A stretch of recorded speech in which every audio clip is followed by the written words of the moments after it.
What do we got here? She lives alone in the castle to the northwest of the abbey. She buried her husband 3 miles to the east of the Everhard groves. At 15, her mother, strong, dependable, loving, was struck down by typhoid. The girl drew inward as her father turned to drink. Okay.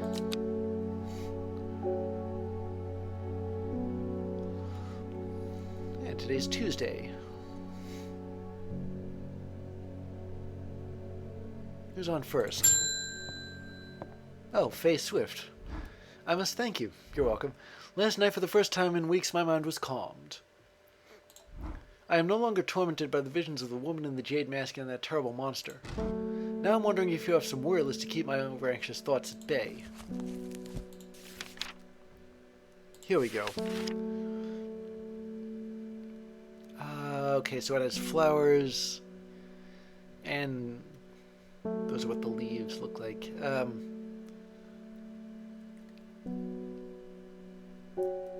Kind of long leaves there.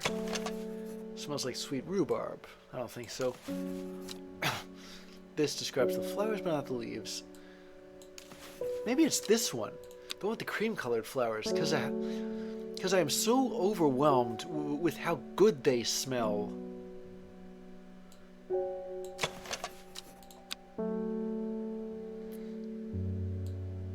The rest of these... Wait a second, that bowl has a weird color. That sounds familiar and I don't know why.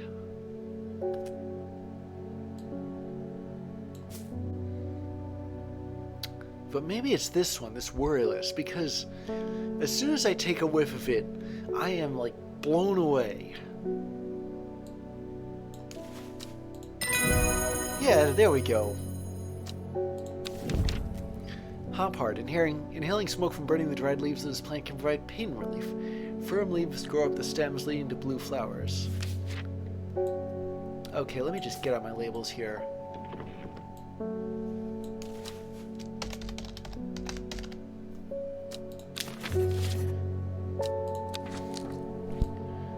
Castle to the northwest of the abbey.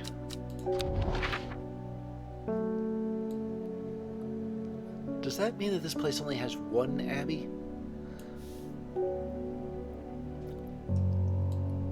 Northwest, okay. Wait a second. This is the Calder Abbey, and it's got a castle. It's sort of north. It's actually west-northwest, but she buried her husband 3 miles to the east where the Everhard grows. That means 1, 2, 3.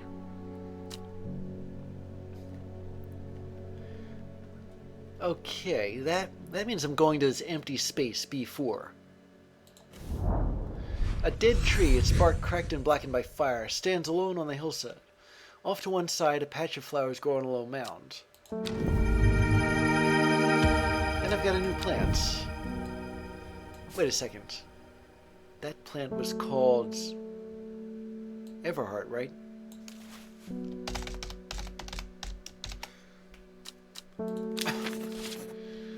Yeah, I don't know whether I even have an entry for that one. I don't. It skips right from C to F.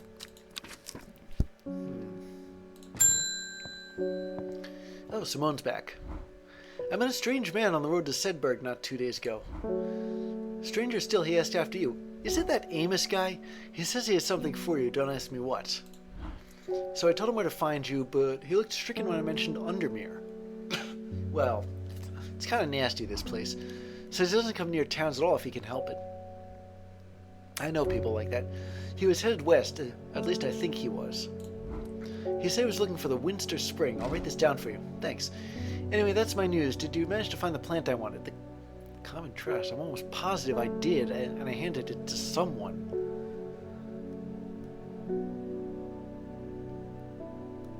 I remember labeling it.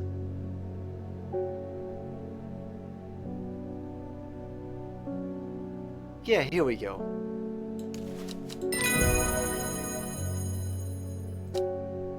So I got this note. And then we'll explore. Man wanted to meet you headed west from Sedberg. Possibly... I'll finish this on the map. Here we go. Possibly where near to the source of the river Winster. So Sedberg, where is Sedberg?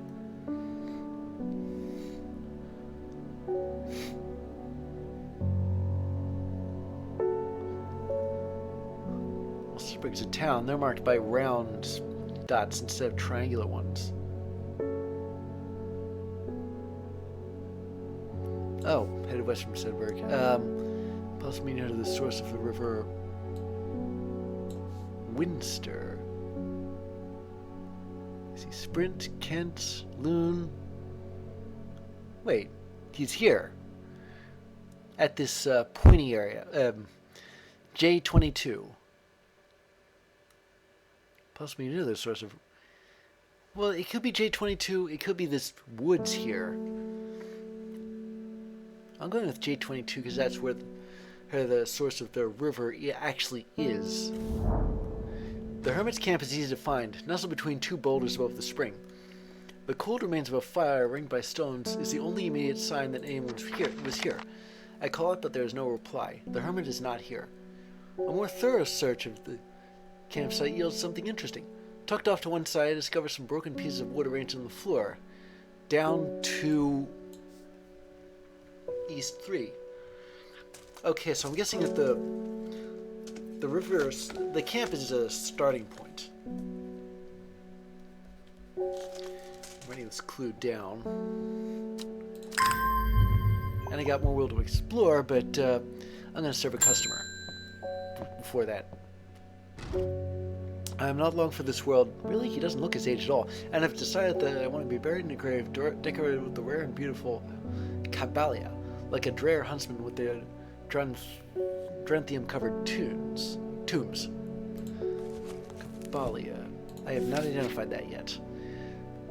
But it's the one with exactly 6 petals, possibly 7. Maybe it's this. I mean, those are 6, right? Are there any others that have exactly 6 petals, mostly? I've got 5, I've got like 7 or 8 over here.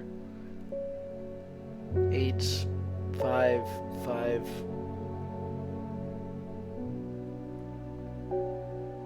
I suppose it's this one.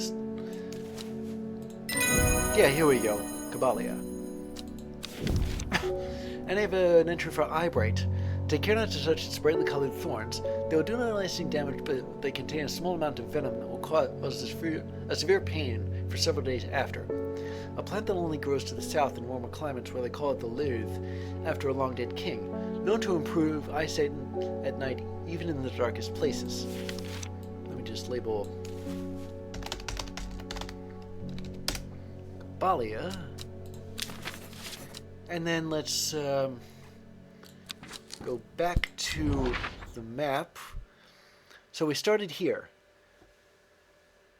Down 2 over 3 puts us here-ish. The camp at the Winster Spring has led me to another camp of sorts where I'm greeted by an eccentric man. Oh, yes, yes, ho, the man says. You must take this, take it. At his insistence, I receive the looking glass that he thrusts into my hands. He places an envelope directly on top. Oh, it's no use to me anymore. Oh, no use. Don't forget the red. Oh, Abony. I'm sure he's quite mad. At least he sounds it. Wait a minute. What does this do here? Is it a detector for something? It is said that the red ebony plant has the property of uncovering that which is hidden or secret. I have perfected a device designed to extract from the plant in concert with a viewing window in order to permit the user to see magics otherwise invisible to the naked eye. The red ebony plant.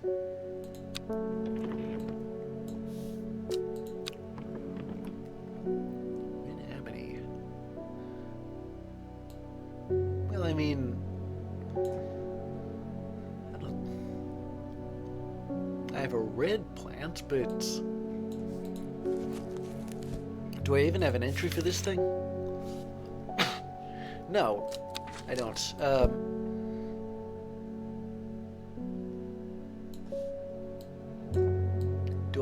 Do I even have the means to extract from the red ebony?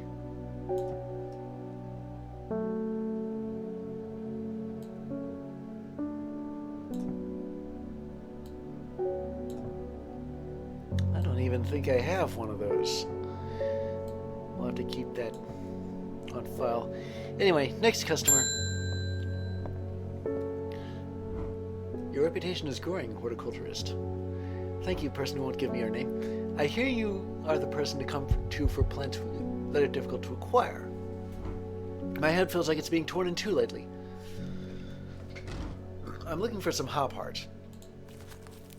Have I? No, I haven't identified it yet. But I do remember...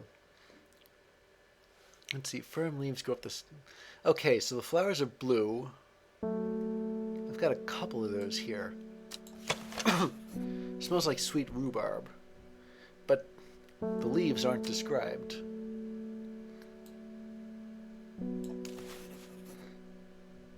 My fingers ache from handling the plants. I don't know...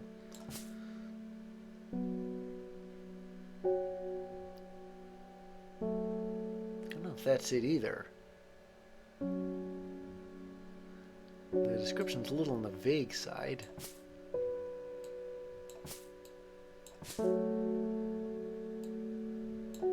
What's this one?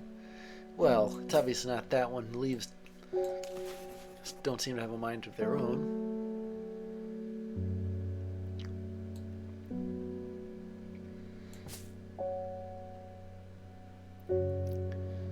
I've got a couple of plants that this can... that this could be. Most likely being this one, although it doesn't say anything about the leaves. But this one, however, also has blue flowers, and why would my fingers ache from handling it?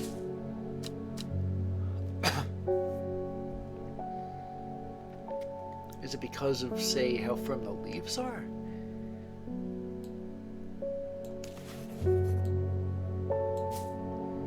And it doesn't mention any thorns. There was a plant that did, though. Oh, wait a second. Blue flowers, stiff leaves. This is probably it. Okay, yeah. That was very touch and go right there. Copper Caledonian. This plant is a rejuvenation effect, but most who have tried to benefit from its properties have come to realize it is a curse, not a blessing. Though you may appear younger, you will quickly become more frail and brittle.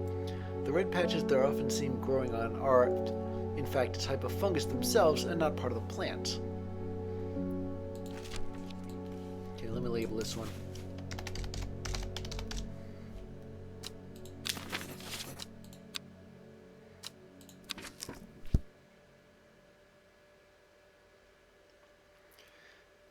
Okay.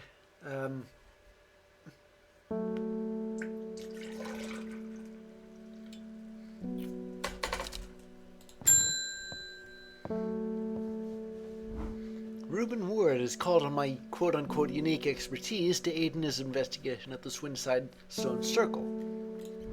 Unique expertise. Ha! He knows how to flatter an old woman when he wants something. I thought about telling him to suck an egg. Gave it a good long thought, actually, but my curiosity got the better of me. He must be desperate if he's coming to me, and I'll bet they found something juicy down there. Signs of ritual sacrifice, maybe. I could do with some witch fig to take with me. Yeah, I remember witch fig. I have an entry for it. Always comes in useful.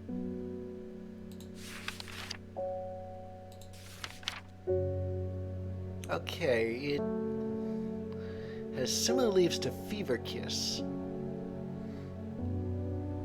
Have I identified that one yet?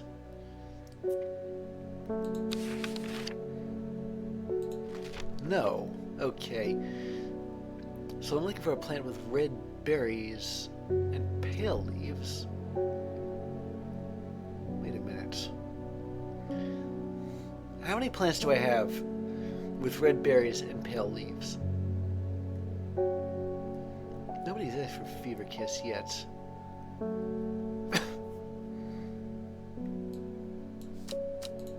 And what's this one here?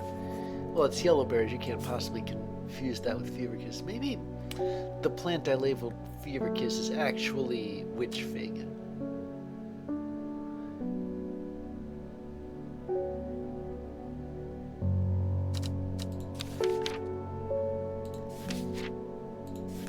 Possibly be the difference, though. There are similar leaves, but what about the berries?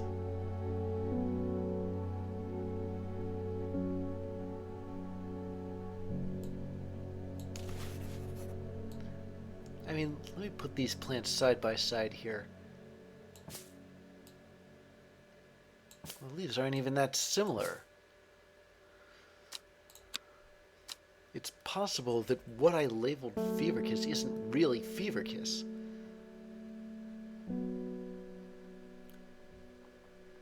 Well, I've got two plants that look kind of sort of like each other.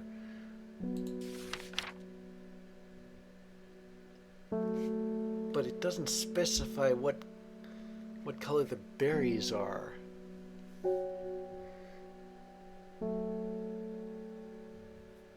But I can possibly confuse a plant with yellow berries, and the leaves aren't even the same color. So maybe this is witch fig instead of Fever Kiss. Really? Okay, fine. It's this one, the one that doesn't look like Fever Kiss at all, despite being confused with it.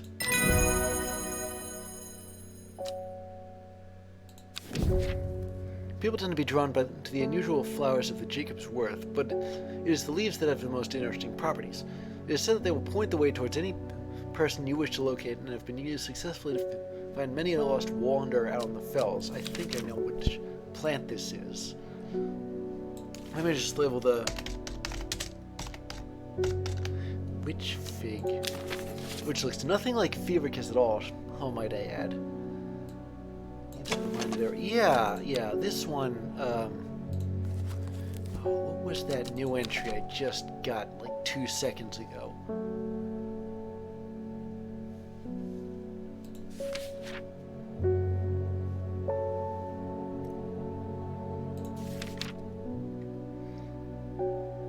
Okay, yeah, here we go. Yeah, I'm not sure that this is actually Jacob's Worth, but it sounds like it. Next. Oh, look who's back. I never see anybody in your shop. It's a daily surprise to me that you're still in business.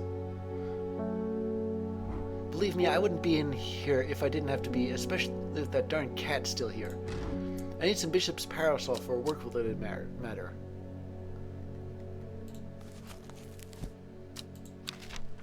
Bishop's parasol. A mushroom found in damp, dark places, feeding on any light that gets close to it. It can seem to draw light in, enveloping its surroundings in darkness. The gills on the underside of this mushroom seep a milky fluid that can be consumed as a treatment for stomach pains. Yeah, I suppose that would put you off your work. Well, I remember the description, or I remember running into this mushroom once and examining it, and it was described as seeping a viscous white liquid oozing from its underside. I'm guessing it's this one, especially since I don't have that many other mushrooms. This one gives off light. This one just has red warts. Come to think of it, there was another mushroom with red warts that aren't actually part of it. I think I may be able to sort of identify that one. Wait. That one just smells right. It's this one. This is Bishop's parasol. A royal gentia? Sometimes called Everhart, the pink flowers of the royal gentia are made up of two large kidney-shaped petals. One of the few known ways to release the bind of swift snares to apply a paste created from the sap of the royal gentian. That sounds like a flower I have too. Wait a second. Except I already sort of identified it as Everhard. That's weird.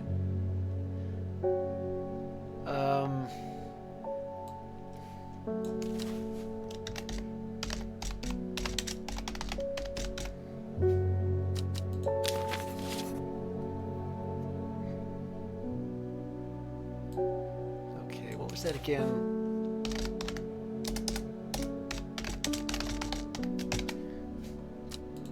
There. Okay, I can see what the flowers look like. Let me see if I can put this over any of my plants. And actually, no. Ebony. How am I supposed to get my hands on any of that? And what was that one that I sort of identified? Oh, I don't remember. All right, fine. Close the business.